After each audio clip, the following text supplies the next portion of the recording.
My heart hammered against my ribs, mimicking the frantic thrumming of the cicadas pulsing in the California heat. A single, crimson footprint marred the rusted metal door of cabin 3. It wasn't animal, too large, too defined.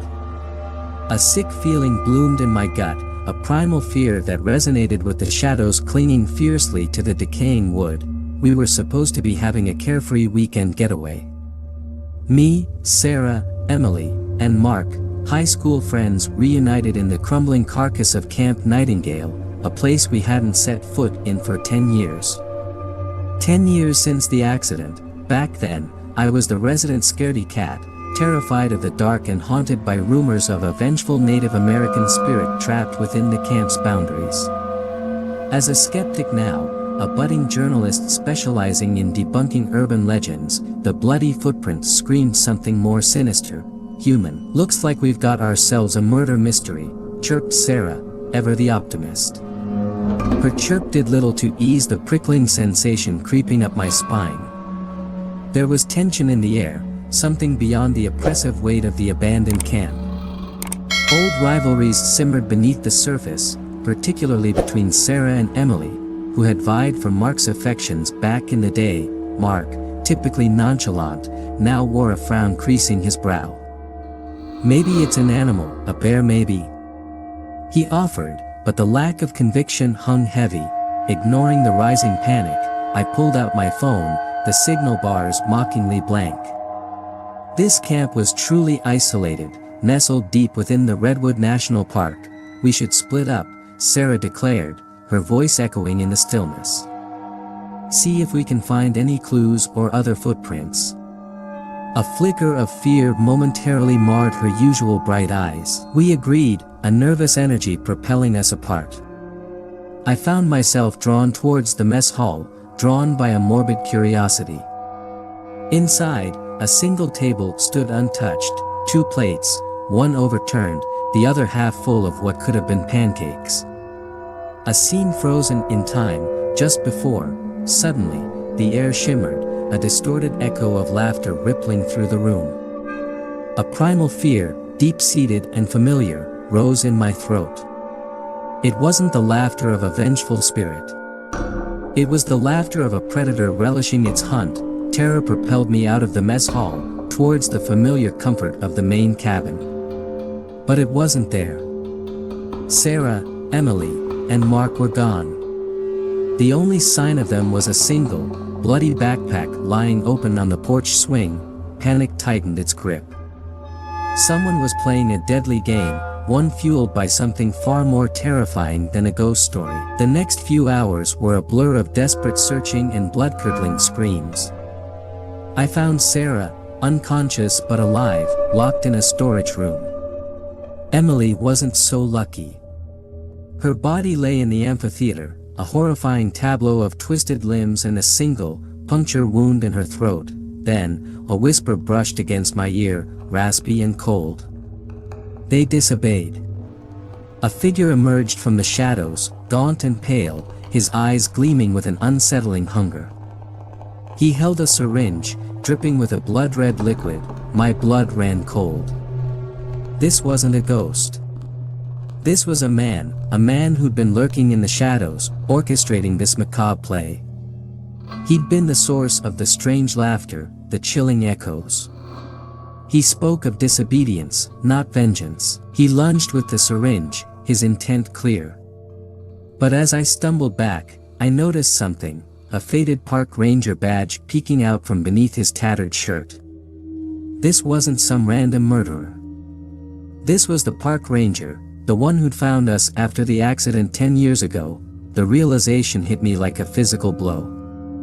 He hadn't been haunted by a vengeful spirit. He'd been conducting experiments, injecting his victims with some twisted concoction that fueled primal fear, creating the legend he could exploit. He saw us, old campers returning, a chance to add another chapter to his twisted narrative. Using a rusty crowbar, I managed to disarm him. Relief flooded me, laced with a bitter knowledge. Camp Nightingale wasn't haunted by ghosts. It was haunted by a living nightmare, a man who'd exploited our childhood fears and a dark chapter in our past for a horrific game. The authorities arrived the next day, swarming the desolate camp like angry hornets. As I stood outside, shivering despite the scorching sun, I felt an unsettling feeling. This wasn't over. The legend of Camp Nightingale, fueled by real blood and terror, would linger. A haunting reminder of human cruelty, far more frightening than any ghost story. The park ranger, Warden Lewis, was subdued and incoherent, babbling about keeping the balance, his eyes glazed with a manic fervor. But the relief was short-lived. As the sun dipped below the redwoods, casting the camp in an unnatural gloom, Emily's body began to twitch. A guttural growl ripped from her throat, her eyes snapping open, devoid of any human spark. Her once vibrant green irises were now filled with an unnatural yellow glow. A wave of bone-chilling terror washed over me. This wasn't a mere reanimation. This was something far more primal, far more monstrous. Emily lunged, her movements contorted and inhumanly fast. Sarah screamed, scrambling back. I swung the crowbar with all my might, connecting with a sickening crunch on Emily's skull. The unnatural light in her eyes flickered for a moment before dimming to darkness, but her body wouldn't stop. It writhed and spasmed, driven by some unseen force. Desperate, I remembered the overturned pancake plate from the mess hall. Pancakes. The Native American legends spoke of a ritualistic offering to appease the vengeful spirit trapped within the camp boundaries.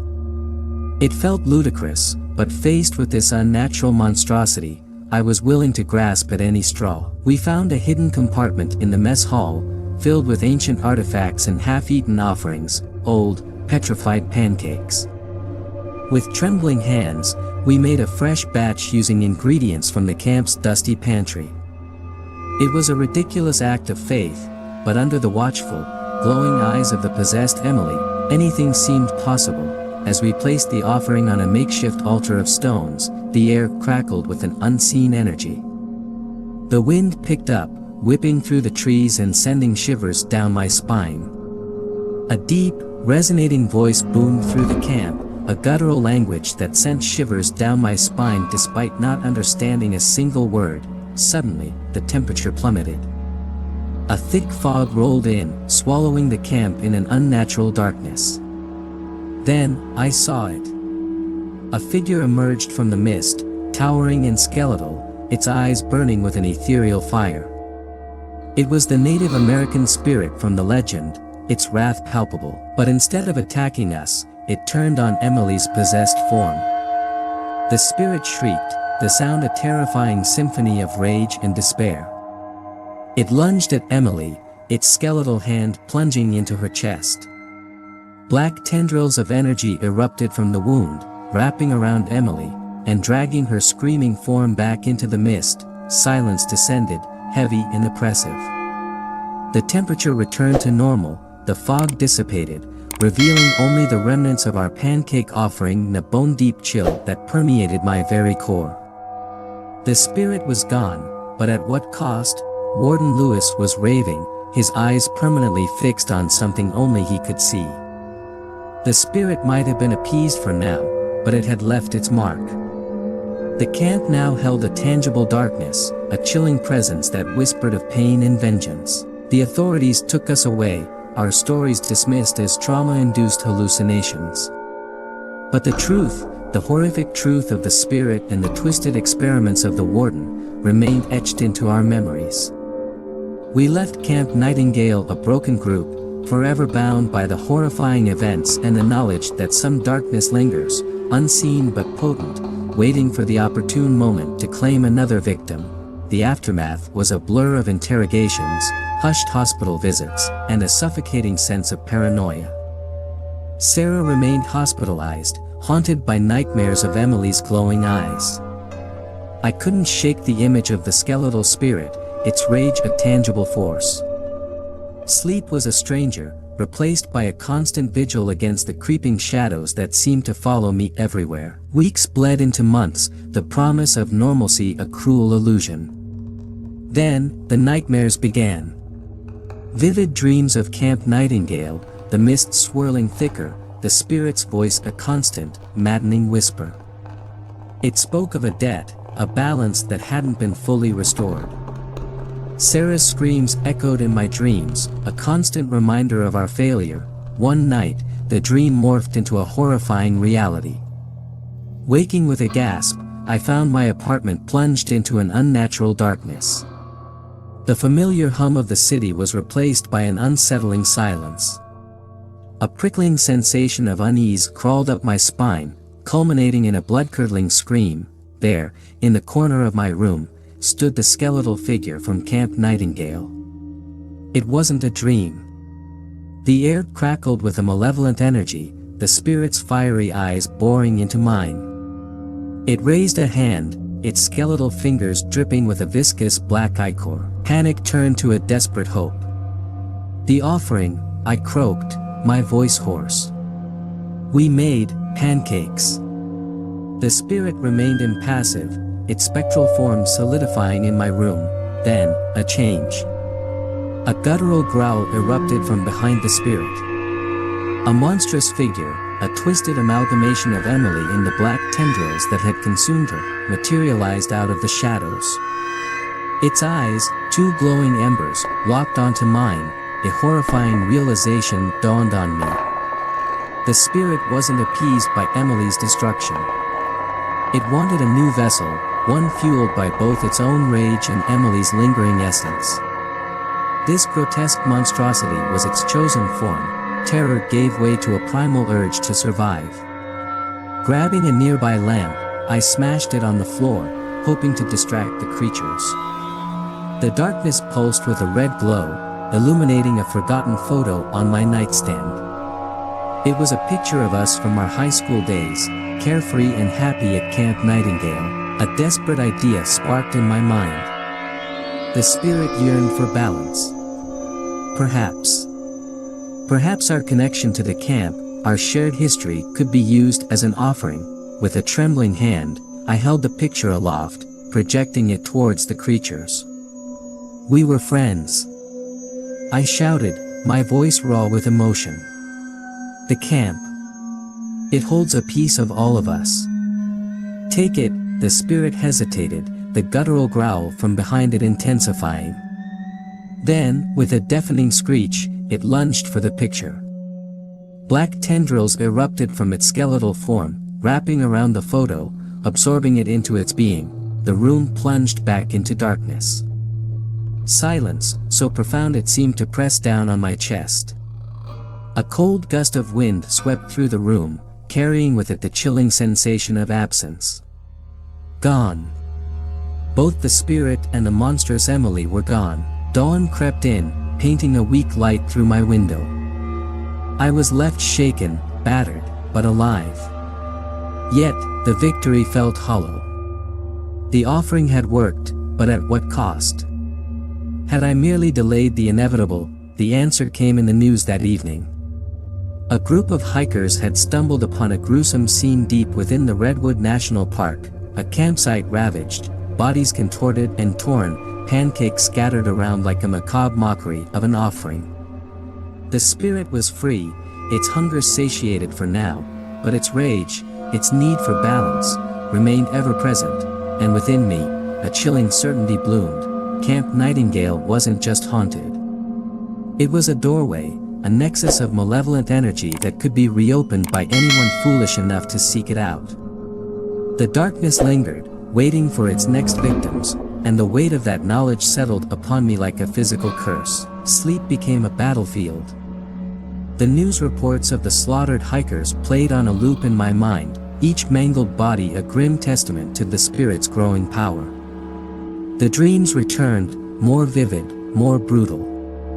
In them, the spirit wasn't a silent observer. It reveled in the carnage, its skeletal form morphing and twisting, becoming a grotesque echo of the suffering it inflicted. One night, the dream morphed again.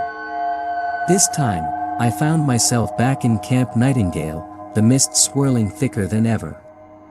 The skeletal figure stood before me, but it was different. Its eyes glowed with an infernal light, its skeletal frame adorned with crude bone ornaments fashioned from the remains of its victims. It was a horrifying evolution fueled by the recent massacre, but another figure stood beside the spirit. It was Emily, or rather, what remained of her. Her once vibrant form was now a shell, her human features replaced by a grotesque parody of a Native American warrior, a chilling manifestation of the spirit's twisted sense of balance. They spoke, not in words, but in a cacophony of screams and whispers. The spirit's voice resonated within my skull, a maddening symphony of rage and hunger. It wasn't content with isolated killings. It craved a grand display, a spectacle of suffering to appease the darkness that bound it to the camp. I woke with a strangled gasp, drenched in sweat, the taste of iron flooding my mouth. Sarah was gone. A frantic call to the hospital confirmed my worst fears. She'd vanished without a trace, her room eerily empty. Desperate, I returned to Camp Nightingale. The familiar dread washed over me as I stepped onto the overgrown grounds. The mist clung to the trees like a shroud, and a chilling silence had settled over the camp, broken only by the mournful hooting of an owl. As I ventured deeper, I stumbled upon a grotesque tableau. The mess hall, once a place of carefree meals, was now a macabre altar. Pancakes, blackened and oozing an unholy ichor, lay scattered on a makeshift table. Sarah was suspended above it, her body contorted and pale, glowing with an unnatural light. It was another offering, a twisted parody of what we'd done before, but this time, it wasn't enough. A deep, resonating groan echoed through the camp. The skeletal figure materialized before me, its bone ornaments now dripping with a viscous red liquid.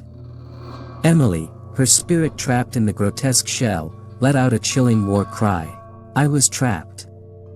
The spirit was toying with me, a final act before I joined the growing collection of offerings. But as it raised a hand, dripping with the red ichor, a new sound filled the air, a rhythmic chanting, ancient and powerful. From the edge of the mist emerged figures, clad in traditional Native American garb. Their eyes burned with a fierce light, their voices rising in a powerful incantation. It was the local tribe, the descendants of those the spirit had wronged. They had sensed its return, felt the growing darkness, and arrived to banish it once more. The battle that ensued was unlike anything I'd ever witnessed. The chanting grew louder, fueled by the tribe's collective power. The spirit shrieked, its skeletal body contorting in defiance. It lashed out at the tribe with bone-chilling energy, but they countered with blasts of pure light, forcing it back. The air crackled with raw power, the very fabric of reality seeming to strain. In the chaos, I managed to free Sarah, the chanting providing a momentary distraction. We stumbled back as the battle raged around us. Ultimately, the tribe prevailed. With a final, earth-shattering roar, the spirit was ripped apart, its spectral energy dispersing into the swirling mist. Emily's form dissipated with it, her tortured soul finally finding peace. The aftermath was a chilling reminder of the night's horror. The camp remained, a scarred and silent testament to the darkness it had held. The tribe leader approached us, his gaze filled with sorrow. The spirit is gone, he said, his voice low and gravelly. But the doorway remains. We will strengthen the wards, ensure this never happens again. I left Camp Nightingale behind, forever bound to its dark history. The nightmares lessened, but the memory of the skeletal figure and its macabre offerings lingered, a chilling reminder of the horrors that lurk just beyond the veil. The knowledge that the doorway remained, a vulnerability in the fabric of reality, sent shivers down my spine. We'd closed it for now, but somewhere, deep within the Redwood National Park, the darkness waited. And somewhere, perhaps, another desperate soul would seek it out, unwittingly unleashing a terror even the tribe couldn't contain. Years passed, the nightmares dwindling into faint echoes. Sarah and I rebuilt our lives, forever bonded by our shared ordeal. Still, a part of us remained tethered to Camp Nightingale, a morbid curiosity tempered by a healthy dose of fear. One crisp autumn afternoon, an email arrived from the tribe leader. He invited us to visit the camp, not as terrified teenagers or horrified survivors, but as allies. The email detailed their efforts. They'd rebuilt the mess hall, not as a chilling altar, but as a gathering place adorned with vibrant murals depicting their history. The cabins were repaired, the camp transformed into a cultural center, a place to educate visitors about their heritage and the delicate balance between human and spirit world. The invitation felt like a bridge, a chance to finally sever the dark ties that bound us. We returned to Camp Nightingale, a mix of apprehension and newfound hope swirling in our hearts. The camp was unrecognizable. Gone were the shadows, replaced by a warm sun dappling through the trees. Children's laughter filled the air as they learned traditional games. Women cooked over an open fire, the smell of delicious food replacing the cloying stench of decay. The tribe leader greeted us, a warm smile on his wizened face. "We call it Wendigos Rest now," he said, gesturing towards a newly carved wooden sign. A reminder of the darkness, but also a testament to the strength of our people and the courage of those who helped us overcome it. As we explored, a sense of peace settled over me. We participated in a traditional ceremony, offering prayers of respect for the land and the spirit that had once troubled it. It wasn't an apology, but an acknowledgement, a bridge between worlds. Leaving Camp Nightingale that day, it felt lighter somehow. The doorway remained, a faint hum in the fabric of reality, but it no longer felt like a threat. It was a reminder of a nightmarish past, but also of the resilience of the human spirit, and our capacity to heal not just ourselves, but the very land we inhabit.